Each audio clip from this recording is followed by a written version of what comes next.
Alright guys, so as you can see we've got something a little bit different here. This is from a brand I've not checked out before. It's actually an Italian Microbrand. So I'm going to try and pronounce this in a bit.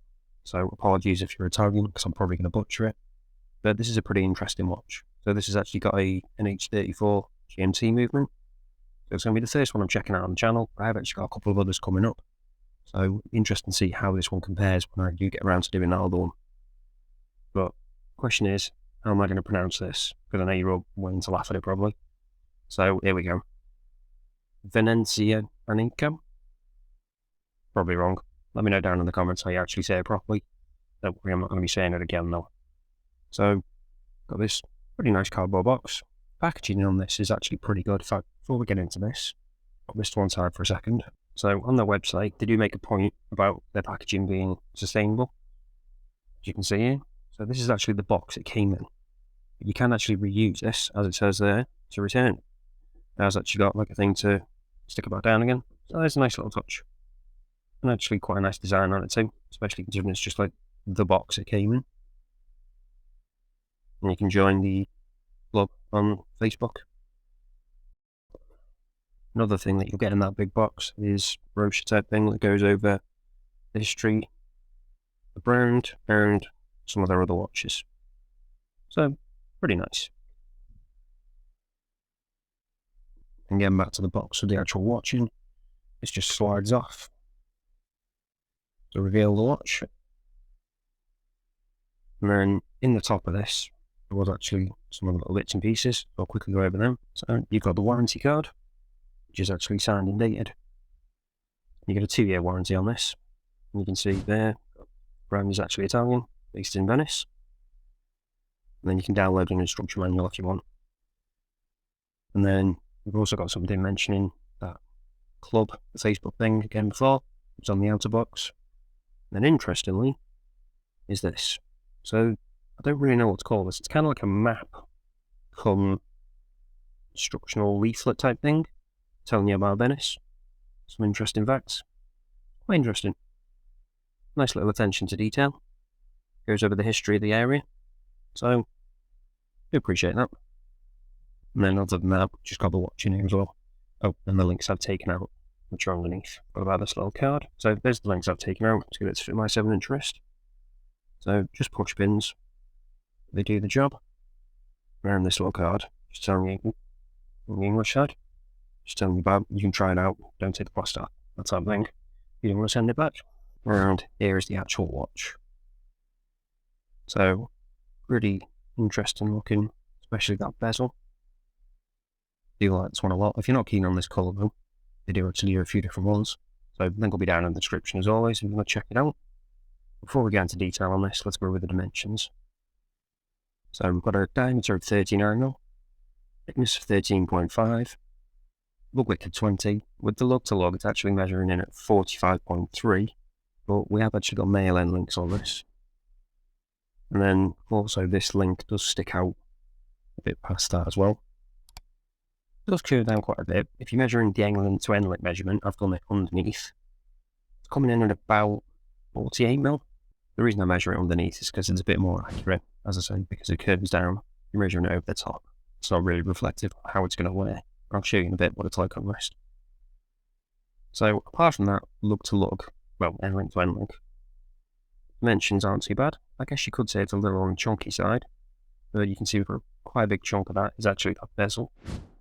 Fairly thick bezel, really interesting look to it, but I do like it a lot. Really nicely finished. But let's go to zoom in, show you a bit more detail. You can see there, really crisp and clean. Really nice crown there as well, with their logo. And I do like the shape of this case. Really nicely done.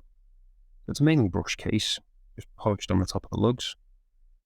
And then when it comes to that bracelet, we've got a mixture of brushed and polished as well. So, center link's polished, the rest is brushed. But let's get onto the face, because that's the bit you're interested in. And the first thing you're going to notice, as I say, it's probably that bezel. So, it's a really cool effect. So that bottom section, got like a mirror finish on it. So depending on the angle you get it at, oh there we go, a little black. Then if you tilt it slightly, this one, like a rose gold kind of colour, on top of all this. do really like that. Really interesting, not something I've seen before. And then with the top section, that is just black. And obviously, depending on which colour you go for, that bottom section will be a different colour, but you'll still have that mirror effect.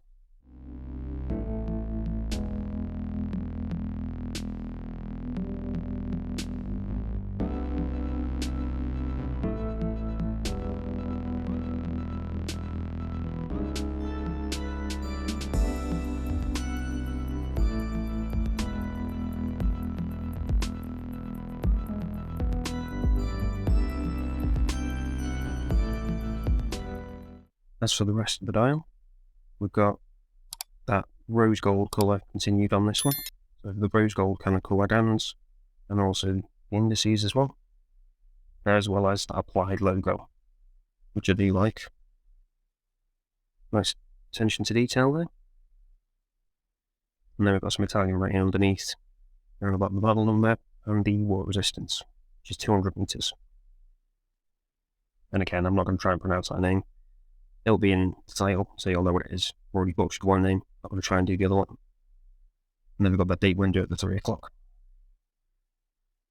And then obviously, when it comes to the hands, we've got our GMT, because this is the NH34. And they do catch the light nicely,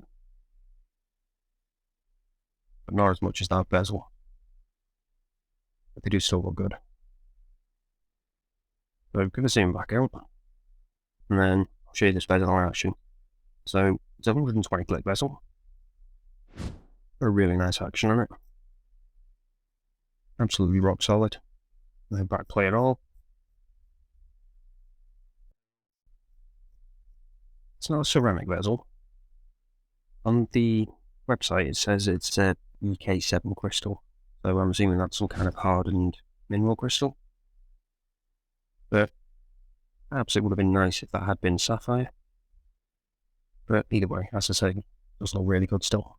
When it comes to the rest of the bracelet, we have actually got a signed buckle there, but as you can see, is a butterfly clasp, which is kind of unusual for this kind of style of watch. Probably would have preferred like a diver's type one, but it works well enough. One thing to bear in mind though, when you're fastening it, you have to make sure you do this side first, as when you fold that side over, you can see that the logo does actually click on top. So obviously you do it the other way around, it's not going to close. Other than that, I've not had a problem sizing this one. But again, that will vary depending on your wrist side because you don't have any micro adjust. When it comes to the case back, this is also pretty interesting because it's a GMT. You can actually use this case back to figure out what times you need to change everything to, depending on where you are. So it isn't completely useless, as well as looking good. It's actually functional too. And you can see there we've got screwed down case back with actual screws. Now let's check out whether we've got sapphire crystal on this.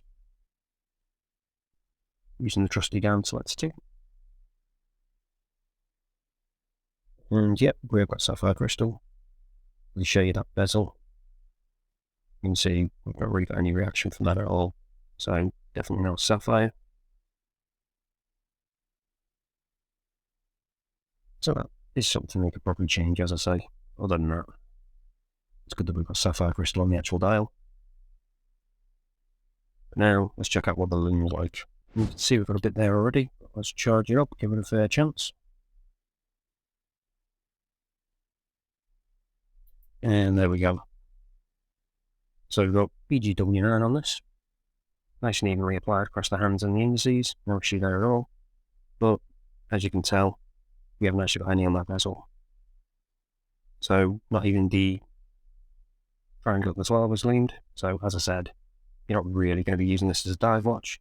It's more of a dressy kind of GMT area, as opposed to one that's going to be going diving. But for the lume that's on there, it is really good. It is going to last you a decent amount of time. And, as I say, no patchiness at all. So, for the lume that's there, really good.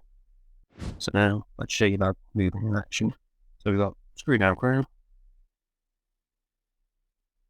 So if we pop it out just the once,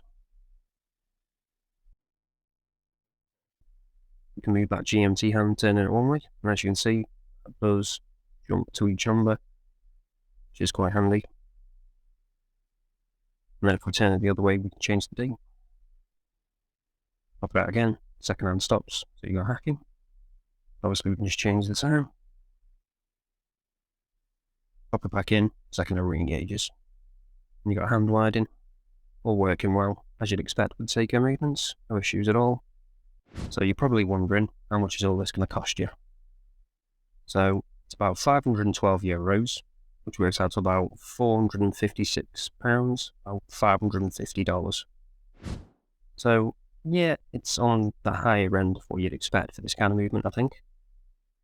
But I'd definitely say you're getting a lot for your money, and you're definitely getting something pretty unique as well. Especially with that bezel. And just this colour in particular. I think they have a few different colours than the usual ones. But let's show you what it's like on wrist. Wrap this up. And this is what it looks like on my 7-inch wrist. So as I said, I've managed to get decent sizing, despite it being butterfly glass, but that may vary for you. The links are fairly small, so you should be okay, I think. Again, I would have preferred a die-style clasp, but I do like those polished centre links. Do catch light nicely, as does that beautiful bezel. That mirrored section on the bottom is definitely something unique. I do like it a lot. I do really like this colour as well. Something different. So I do appreciate that. It does conform to wrist nicely, got a little bit of curvature there. And as I said, despite that slightly weird end link situation, it does wear well on my 7-inch wrist. For a smaller than 7-inch wrist, this might not work for you. Obviously if it's bigger, not really an issue at all. So, would I recommend this watch? If you're after slightly different, interesting design on a GMT than an H34, then yeah, I think I would. As I said earlier, it is slightly on the higher end of what you probably want to pay for this kind of movement, but I wouldn't say it's too much. I just love that bezel. Love the way it changes, depending on the lighting. And the only other thing I probably would change, maybe add just a bit of lume on that bezel somewhere. Ideally it'd be great if it was fully lumed, but if you just lume that triangle at the very least, that would be a nice touch. But, as I said earlier, you're not realistically going to be diving with this. So, is it that big a deal? Let me know what you think. Is that a deal breaker for you? But that's it for this one, guys. Thanks for watching, and I'll see you in the next one.